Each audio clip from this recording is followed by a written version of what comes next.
Babalik na si Melinda sa Australia. Tapos na ang kanyang bakasyon. But before she go back, she will have her revenge finale. Gusto niyang maranasan din nina Veronica at Elena ang masaklap na ginawa ng mga ito sa kanya. Hindi siya naniniwala na walang kinalaman si Elena sa nangyari sa kanya. Sinadya nitong huwag mag-reply sa mga text niya. Nagmamakaawa na siya at humingi ng tulong pero wala pa ring reply. At napagtanto niya na magkasabwat ang magkapatid sa masaklap na ginawa ni Veronica sa kanya. This is the day na mararanasan ni Elena kung paano maging hopeless sa gitna ng panganib. Best, I'm leaving soon. Pwede ba tayong magbonding ng tayong dalawa lang? Masayang tanong ni Melinda. Okay Best, ngayon na ba? Ganting tanong ni Elena. Yes Best, gusto kong mag-enjoy sa club at magpakalasing kahit ngayon lang. Excited na sagot ni Melinda. Pero mas excited siyang ipalasap kay Elena ang pait ng kanyang paghihiganti. Nako, hindi ako pwedeng maglasing Best. Wait ha, i-text ko muna si Liam. Column ni Elena. Hindi siya pumasok dahil nag-request si Melinda sa kanya kagabi na mag-best friend bonding sila ngayon. Hindi niya alam na malapit na pala itong bumalik sa Australia. Despedida bonding pala nila ito. Kailangan niya pagbigyan ng kaibigan na makipag-bonding pero hindi niya kayang uminom. Sasamahan lang niya ito. Mag-enjoy sa club at sagot niya na ang lahat. Nagpaalam na siya kay William at nag-reply naman din ito kaagad. Hahabol daw ito sa club after his client meeting. Ano Best? Nakangiting tanong ni Melinda. Okay na Best pero mas gusto kong ipag-shopping ka muna before we go to the club. Nakangiting sagot ni Elena. Ay wow! Bet ko yan Best. Sigurado ka? Paniguradong tanong ni Melinda. Oo naman, magbihis ka na at maliligo muna ako. Masayang sagot ni Elena. Si Madam Glamorosa na nasa di kalayuan ay nakatingin lang sa dalawang magkaibigan. Masayang masaya si Elena habang si Melinda ay nakangiti nga ngunit hindi naman umabot hanggang mata. Hilaw ang ngiti nito at mukhang pinipilit lang maging masaya. There's something off at hindi alam ni Madam Glamorosa kung ano ito. Mas mabuti pang sabihan niya ang anak na si William. Dahil iba talaga ang kutob niya. Nagtaka naman si William sa text ng ina ngunit inutusan niya Perrin ang mga bodyguards ni Elena to stay alert 24/7 today. Mabuti nang makasigurado. After his meeting ay pupuntahan niya kaagad si Elena. Samantalang dumating na ang surpresa ni Melinda para kay Veronica. At naka-package pa ito. Mabilis na binuksan ni Veronica ang package. Akala niya kung ano na. Box lang pala na may lamang card. What the hell? Naiiritang tanong ni Veronica sa sarili. Binasa niya ang nakasulat sa card. At mas lalo siyang nagalit. Walang hiya ka Elena. Ako pa talaga ang hinamon mo. Sigaw ni Veronica at itinapon ang card. Mabilis siyang nagpunta sa kwarto upang magbihis. Hindi niya tatanggihan ang hamon ni Elena. Saktong dumaan si Dylan at pinulot ang card na itinapon ni Veronica at binasa ito. Hinahamon kita Veronica, lumabas ka sa lungga mo at harapin ako. Tapusin na natin ang hidwaan na ito. At may nakalagay pang address sa baba. Napaisip si Dylan, hindi karakter ni Elena ang maghamon. He can smell something fishy. Nang makalabas ng mansion si Veronica ay sinundan ito ni Dylan. Hindi siya makikialam at magmamasid lang. Titingnan lang niya kung sino ang tunay na nanghamon kay Veronica. Buti na lang at naiparepair pa ni Veronica ang motor ni Dylan bago pa bankrupt ang mga Zamora. Hindi pa sila umaalis sa mansion dahil wala pang paabi ang bagong may-ari nito. Gusto nang bumalik ni Valeria sa mansion nila pero si Lorenzo ay ayaw iwanan ang mansion na habilin ng kanyang mga magulang. Medyo malayo at liblib na ang lugar. Kakaiba na ang kutob ni Dylan. Ihinande niya ang kanyang baril. Simula nang muntikan na siyang mamatay ay inaral niya kung paano bumaril. Pati na ang iba't ibang klase ng self-defense. Mas mabuti ng handa. Ito ang katarungan niya. At mukhang magagamit niya na ang napag-aralan. Hindi niya alam kung bakit sinusundan niya si Veronica. Wala siyang pakialam pero nandito siya at nakabuntot. Gusto niyang magkaroon ng utang na loob si Veronica sa kanya. Huminto ang kotse ni Veronica sa isang abandonadong bahay. Nasa di kalayuan lang si Dylan. Nagmamasid habang nakatago sa likuran ng mga puno. Dahil galit si Veronica ay hindi niya napansin ang katahimikan sa paligid. Diretso siyang pumasok sa bahay.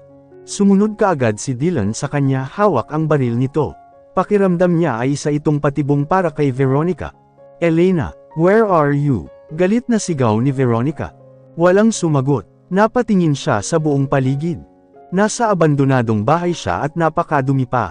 Puro kalat at alikabok. What the hell? Sigaw na tanong ni Veronica. Lumabas ka, Elena. Hindi ako takot sa'yo. Muling sigaw ni Veronica. Hello baby. I'm afraid. Sigaw ng lalaking nakahubad na bigla na lang sumulpot sa harapan ni Veronica. Who are you? Nakasimangot na tanong ni Veronica. Kung inaakala mong maaakit mo ako sa pangit mong hitsura, nagkakamali ka. I'm your lover boy. I will make you happy. Sagot nito at mabilis na sinunggaban si Veronica.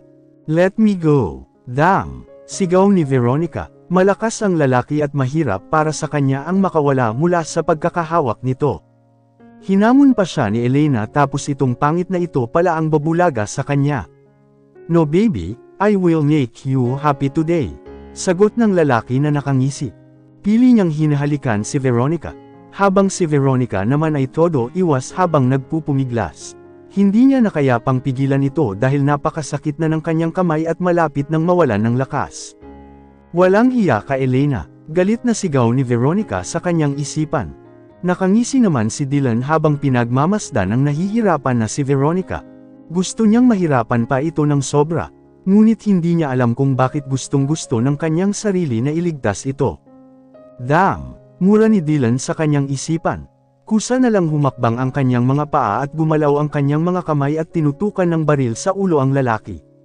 Natigilan ito at binitiwan si Veronica nang makita ang baril na nakatutok sa kanyang ulo. Don't kill me! Bading na sigaw nito. Bakla ang siga na lalaki.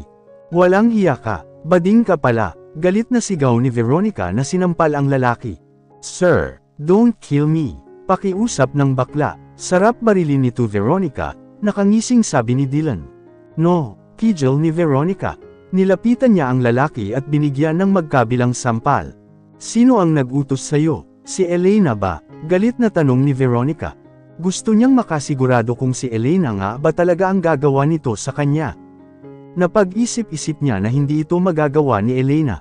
Naguluhan naman ang sigang bakla. Sino yun? Nagtataka nitong tanong. Magkabilang sampal ang sagot ni Veronica. Sunod na lalapat sa mukha mo bakla ay mga bala na ng armas. Tingnan ko lang kung hindi ka pa magsalita. Pagbabanta ni Veronica. No problem. Nakangising sabi ni Dylan at kinalabot ang gatilyo ng kanyang armas sa pagmumukha ng baklang lalaki. No, please don't kill me. Pagmamakaawa ng bakla.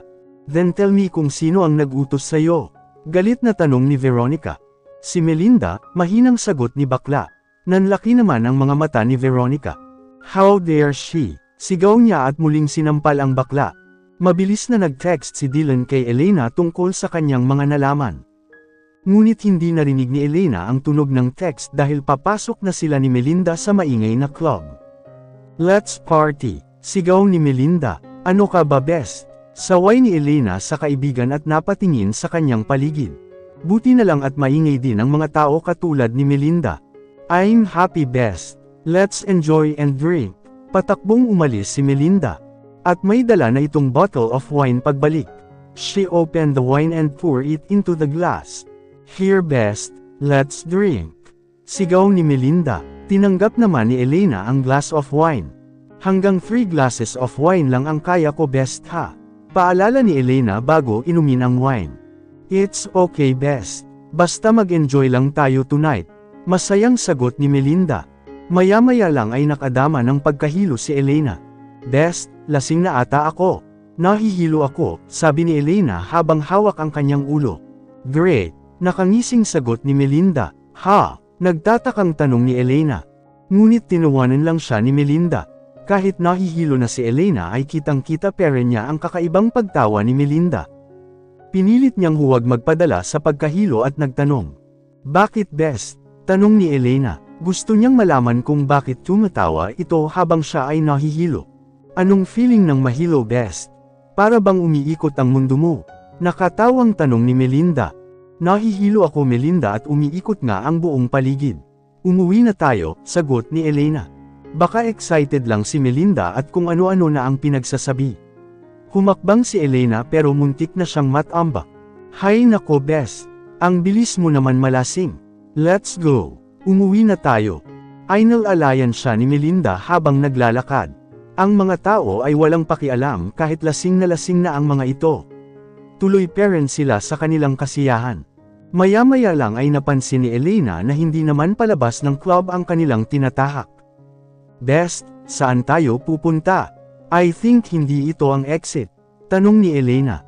Ha, napakatalas pere ng pakiramdam mo Elena kahit nahihilo ka na. Bilib na talaga ako sa'yo best. Masayang sagot ni Melinda. Napatigil sa paglalakad si Elena. Hindi na siya natutuwa sa inaasal ni Melinda sa kanya. I want to go home, Melinda.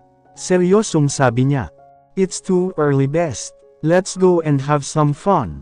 Kinaladkad ni Melinda si Elena. Dahil nahihilo Siva Avenue wala siyang lakas na manlaban. Namamanhid na rin ang mga kamay at paa niya. Nagtataka siya kung bakit nagkaganito. Isang glass of wine pa nga ang naiinom niya ay nahilo na siya. Kung malalasing naman ay bakit namamanhid ang mga kamay at paa niya? Napakadaming tanong ni Elena sa kanyang isipan. Kahit alam niya na ang kasagutan ay hindi niya matatanggap na magagawa ito ng best friend niya sa kanya. Huminto sila sa isang private room at kumatok si Melinda. May nagbukas din naman kaagad sa kanila. Hindi pumasok si Elena sa loob ng room ngunit hinila siya papasok ni Melinda. Ano ang ibig sabihin ng lahat ng ito, Melinda? Seryosong tanong ni Elena. Nagagalit na siya. Hindi niya alam kung bakit nagiba bigla ang ugali ni Melinda. Ang alin? Maang-maanga na tanong ni Melinda. Hey girls, halina kayo rito. Sigaw ng 5 kalalakihan na nakaupo sa lamesa. Napatingin si Elena sa mga lalaki kahit nahihilo pa siya. At alam niyang hindi gagawa ng mabuti ang mga ito. Let's go home Melinda. Ano ba ang ginagawa mo rito? Tanong ni Elena. Showing you how Veronica treated me years before. Mahiwagang sagot ni Melinda. Nagimbal naman si Elena sa nalaman. Hindi niya nasagot ang text ni Melinda noon dahil nalobat ang cellphone niya at hindi niya alam kung saang bahay sila nakiparty. Tinawagan niya si Veronica ngunit picture lang ang ipinadala nito na umiinom si Melinda. Kung saan-saan niya hinanap ang kaibigan pero hindi niya nakita. Yun pala ay grabe ang ginawa ni Veronica sa kanya. I'm sorry best, hindi ko alam. Hinanap kita ngunit hindi sinabi ni Veronica kung nasaan ka. Pati sa bahay niyo ay pinuntahan kita kinabukasan. Pero wala na kayo roon. Mahabang paliwanag ni Elena. Ngumisi lang si Melinda. Hindi siya naniniwala sa mga pinagsasabi ni Elena. Hahaha, huli na ang paliwanag mo Elena. I don't believe in you. Bakit hindi mo nalang aminin na magkasabwat kayo ng maldito mong kapatid? Nang uuyam na tanong ni Melinda. No, natigilan si Elena ng makadama ulit ng pagkahilo. Mahirap ang gumalaw ng gumalaw dahil mas lalo siyang nahihilo. Yes Elena, ikaw ay kunwaring mabait at inosente habang ang kapatid mo ay malditang tigre. Tapos ano, pagkakaisahan niyo ang mahirap at inosenteng katulad ko. Sigaw ni Melinda at pumiyok ang kanyang boses. Naiiyak siya at nagagalit sa tuwing naaalala ang nangyari sa kanya. Hindi totoo yan. Pilit na pinipigilan ni Elena ang antok. Hindi siya pwedeng makatulog. Baka kung ano pa ang mangyari sa kanya. Calm down ladies. Andito kami para painitan at pakalmayan kayo. Sigaw ni Bigot. Tama, nagsigawan din ang 4 na mga alipors nito. Please Melinda, believe me. Hindi ko talaga alam ang nangyari sa'yo. Ngayon lang. Pagmamakaawa ni Elena.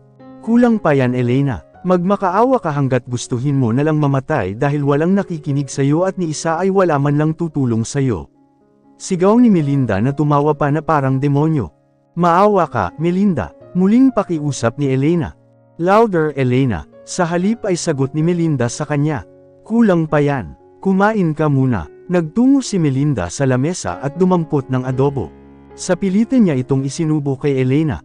Nagpumiglas si Elena dahil nahihirapan siyang huminga. Pilit na pinapakain ni Melinda ang adobong manok sa kanya. Kahit nahihilo ay tinipon ni Elena ang buo niyang lakas at itinulak si Melinda. Natamba ito at nakawala si Elena. Iniluwa niya ang mga adobo upang makahinga ng maluwag. Stop it, Melinda. Pakiusap ni Elena. Mukhang hindi na niya kaya at malapit nang bumigay ang kanyang katawan. Umiikot na talaga ang paningin niya. Malayo pa tayo sa finale, Elena. No one will stop, sigaw ni Melinda. This is just the beginning. Nakangisi nitong sagot. Please, Melinda, stop it. Naiiyak na si Elena. Hindi niya akalain na may malaking galit pala sa kanya ang best friend niya. Enjoy yourself, Elena. Boys, alam niyo na kung ano ang gagawin. Malakas na sigaw ni Melinda at nagsipalakpakan naman ang mga kalalakihan. Syempre naman, don't worry, dadalhin namin sa langit ang best friend mo. Masayang sigaw ng isa.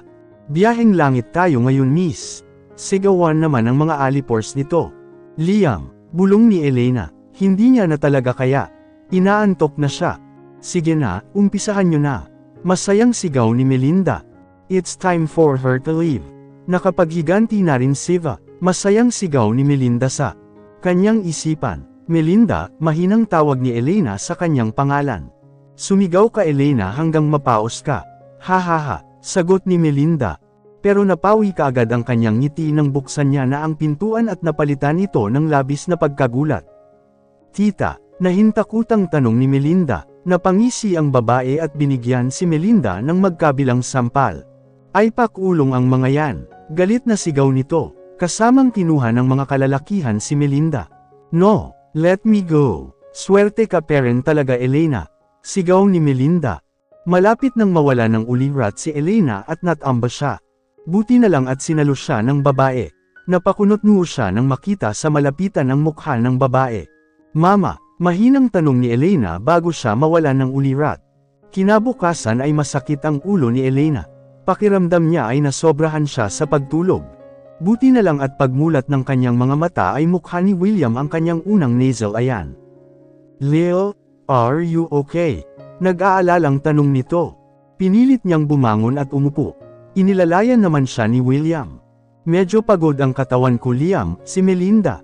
Tanong ni Elena. Biglang nagdilim ang mukha ni William sa tanong ni Elena. She's in jail and I will make sure na mabubulok siya sa bilangguan. Galit na sagot ni William. Napabuntong hininga naman ng malalim si Elena. Kailangan pa niyang harapin sina Veronica at Melinda. Gusto niyang kausapin ang mga ito sa huling pagkakataon. I want to talk to her, sabi ni Elena. Later, but for now. You need to rest, Lil. Si William. Nang biglang maalala ni Elena ang kanyang mama. Hindi siya magkakamali, si Evelyn ang nakita niyang nagligtas sa kanya kagabi. Nasaan si mama? Tanong ni Elena. Nagtaka naman si William. Baka nananaginip pa si Elena. Tanong niya sa kanyang isipan. Are you okay, Lil? Ganting tanong ni William. I'm okay, Liam. Si mama ang nagligtas sa akin kagabi. Naguguluhang sabi ni Elena. You're sleeping for 2 days, Lil, at ako ang nagligtas sa'yo ng gabing yun mula sa mga kamay ni Melinda at 5 niyang goons. Paliwanag ni William. Pero, nakita ko talaga si Mama, Liam. Kahit nahihilo ako ay alam ko na si Mama yun. Giit ni Elena. Hinding-hindi siya magkakamali dahil kilala niya ang mama niya. Napailing na lang si William. Nalulungkot at nagagalit siya sa nangyari kay Elena. Ibubulok niya si Melinda sa kulungan. Baka epekto lang ito ng gamot na nainom mo, Lil. Medyo matapang ang pinainom ni Melinda sa'yo, sabi ni William. Pero, napahawak si Elena sa kanyang ulo nang bigla itong sumakit. You need to rest, Lil. Huwag ka munang mag-isip. Your mom will always be in our heart. Magpahinga ka muna, utos ni William at pinahiga siyang muli. Gusto niyang paniwalaan na halusinasyon lang ang lahat pero hindi. Alam niya na ang mama niya talaga ang kanyang nakita. Mama, naguguluhang sambit ni Elena bago siya muling makatulog. Kinalimutan na lang ni Elena na nakita niya ang kanyang mama. Kahit pakiramdam niya ay totoo talagang nakita niya ito. Pero baka tama si William at epekto lang ito ng pinainom ni Melinda sa kanya. Ngayon ay handa na siyang kausapin si Melinda, at tudukan ang anumang ugnayan na namagitan sa kanila. Hindi niya akalain na ganun ang dinanas ni Melinda sa mga kamay ni Veronica. At alam niyang hindi siya mapapatawad nito. Pero para sa kanya ay wala siyang kasalanan dahil wala siyang alam. Ni hindi nito sinabi sa kanya para matulungan niya. Basta nawala na lang ito ng parang bula. Masakit na ang itinuring niyang best friend ay mortal na kaaway pala ang tingin sa kanya. Wala siyang kaalam-alam na may masamang balak na pala ito. Pupuntahan niya si Melinda dahil gusto niyang palabisin ito ng kulungan. Ayaw ni William pero gusto niya. Baka mas lalo lang itong magalit at sisihin siya sa sobrang pait ng sinapit ng buhay nito. Mas lalong magtatanim ng galit si Melinda kung ibubulok niya ito sa kulungan. This is the last day that she will call her best friend. Are you ready? Tanong ni William. Tumanggo lang si Elena. Wala siyang ganang magsalita nitong mga nakaraang araw. Ang tamlay niya at walang kabuhay-buhay. Buti na lang at nandyan si William na handang ipagluto at asikasuhin siya. She's so lucky. Tahimik pa rin si Elena hanggang makarating sila ng kulungan.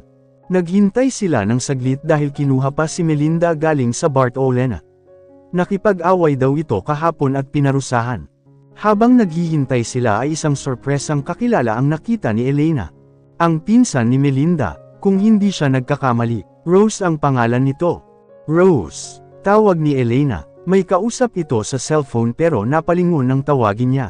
Ate Elena, gulat na tanong ni Rose. Kumusta? Muling tanong ni Elena.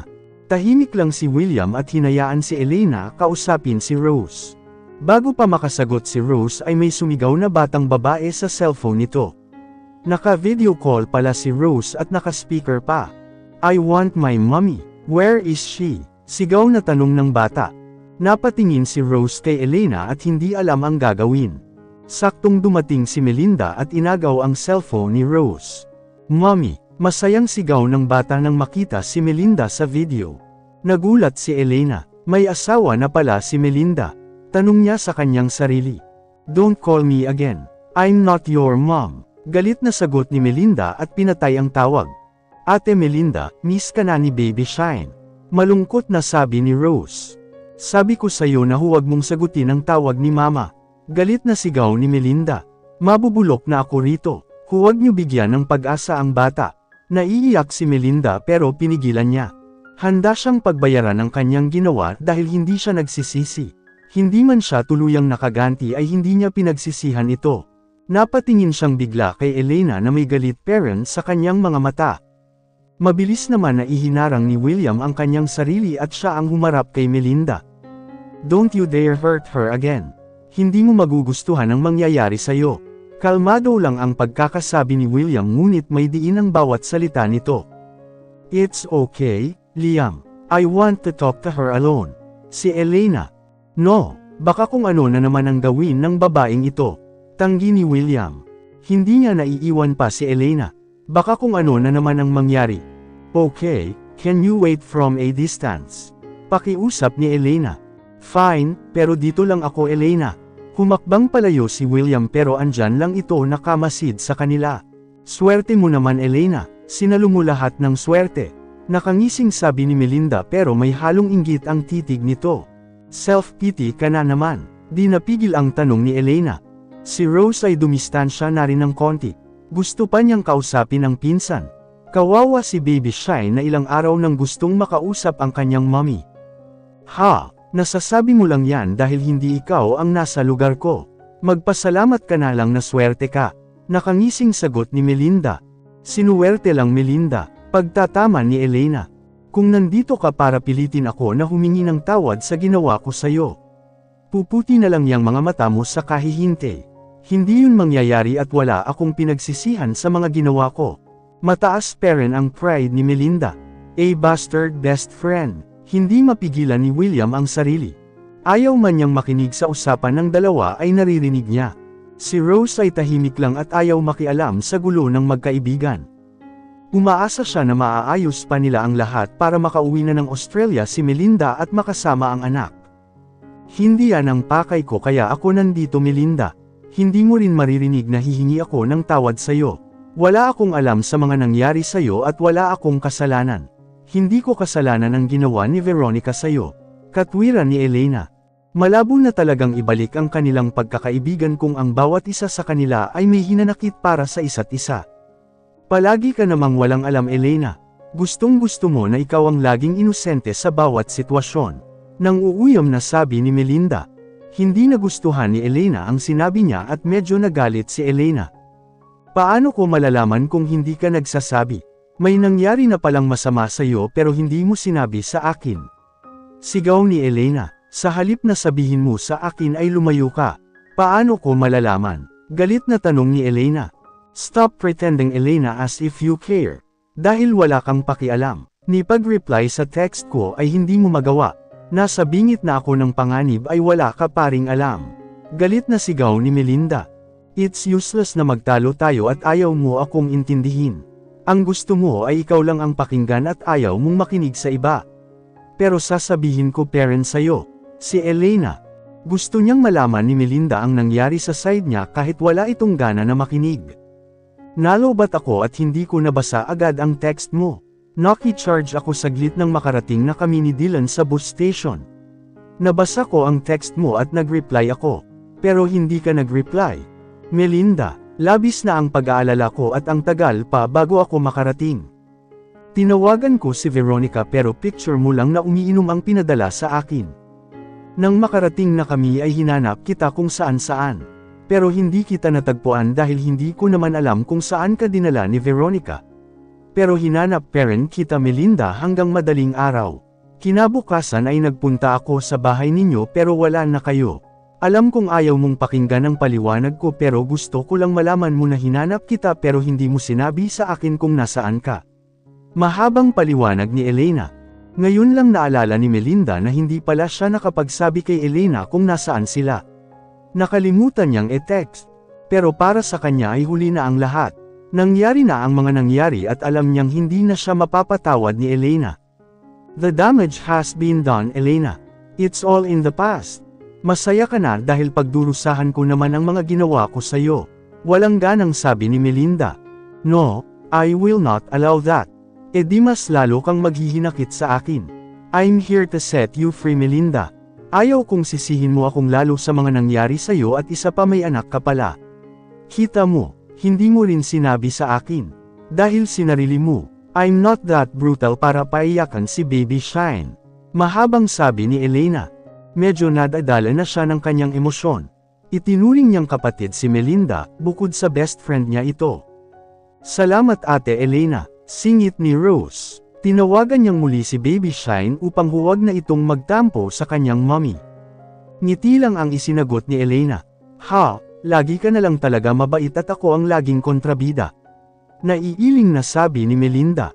I wish you all the best, Melinda, with your little daughter. Too bad at hindi ko makikitang lumaki siya. But I know that you're a good mother. Thank you sa lahat and we are not best friend anymore. Mananatili na lang memories yung mga masasayang alaala natin noon. Hindi alam ni Elena kung bakit bigla siyang nag-emote. Naiiyak tuloy siya. Napakurap-kurap naman si Melinda ng kanyang mga mata dahil bigla siyang nakadama ng pagsisisi nang sabihin ni Elena that they are not best friend anymore. Pero ayaw niyang ibaba ang pride kaya mananatili siyang matigas until the end. Kahit anong sabihin mo, Elena, ay hindi parent ako nagsisisi sa mga ginawa ko sa'yo. Matigas na sabi ni Melinda. I know, it's because of your pride and you also know me, Melinda. Hayaan na muna natin maghilam ang sugat sa ating mga puso. Naiiling na sabi ni Elena. Hindi nakasagot si Melinda nang biglang sumulpot si Veronica. May drama ba akong hindi naabutan? Nakatawang tanong nito.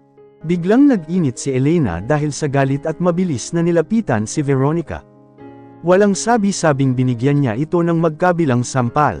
What the heck? Galit na tanong ni Veronica. Hindi sumagot si Elena at binigyan siya ulit ng magkabilang sampal. Walang hiya ka, Elena, galit na sigaw ni Veronica. Lalapit na sana si William sa kanila pero napatigil siya ng ibang pangalan ang tawagin ni Elena. Best, sigaw ni Elena. Mabilis naman na sumugod si Melinda at hinawakan ang kanang braso ni Veronica. Hindi na ito makagalaw dahil hawak din ni Elena ang kabilang braso nito. Bitiwan niyo ako. Nagpupumiglas na sigaw ni Veronica. Ito ay para sa ginawa mo kay Melinda noon, Veronica. Galit na sigaw ni Elena at muling sinampal si Veronica. Hintayin mo akong makawala rito, Elena. Pagbabanta ni Veronica. Itigil mo na yang masamang gawain mo, Veronica. Hindi ka na mayaman. Sigaw ni Melinda at sinampal si Veronica. Parang ito ang gusto niyang revenge. Ang sampilan ng sampilan si Veronica. Isa ka pa. Gusto mo bang gawin ko ulit yun sa'yo? Galit na tanong ni Veronica. Natigilan si Melinda at nagdilim bigla ang kanyang paningin. Baka kung ano ang magawa niya kay Veronica. Hindi na siya matatakot nito. Napansin naman ito ni Elena kaya siya na ang gumawa para kay Melinda. Bumitaw siya sa paghawak sa braso ni Veronica at itinulak ito ng malakas. Bumitaw din si Melinda nang makitang bumitaw si Elena. Muntik nang matamba si Veronica. Nilapitan siya ni Elena at hindi pinatayo. Tigilan mo na si Melinda, Veronica. Kung noon ay nagawa mo siyang saktan, ngayon ay hindi na kita papayagan pa. Pagbabanta ni Elena. Walang hiya ka talaga, Elena. Matapang ka na ngayon dahil mayaman ka na. Help! Biglang sumigaw ng malakas si Veronica at nagsilapitan ang dalawang pulis. May problema ba? Tanong ng isang pulis. Away magkapatid lang yan. There's no problem. Si William ang sumagot. Okay, akala namin kung ano na. Sabi naman ng isa. No, help me. Sigaw ni Veronica. We're okay, sir. Kapatid ko siya. Away magkapatid lang ito. Nakangiting paliwanag ni Elena. Iniwanan na sila ng mga pulis. Pero nagbanta ito na palalayasin silang mga dalaw kung may gulo pang mangyayari. Tama na, Veronica, at umalis ka na. Pagtataboy ni Elena. Hindi pa tayo tapos, Elena. Pati ikaw, Melinda. Galit na pagbabanta ni Veronica at mabilis na itong umalis. Matagal ko nang tinapos ang ugnayan ko sa inyo, Veronica. Huwag ka nang manggulo pa. Pahabol na sigaw ni Elena. Ibang-iba ka na talaga, Elena. Si Melinda. Malaya ka na, Melinda. Huwag ka nang bumalik dito sa Pilipinas at mamuhay ka ng tahimik with your baby girl. Sabi ni Elena. Let's go, Liam. Umalis na sina Elena at William. Naiwan si Melinda na nanghihinayang ng di sinasadya. Salamat, Elena. Bulong ni Melinda. Kahit gaano pa katigas ng kanyang damdamin at kataas ng kanyang pride ay mananatiling si Elena lang ang nag-iisa niyang best friend.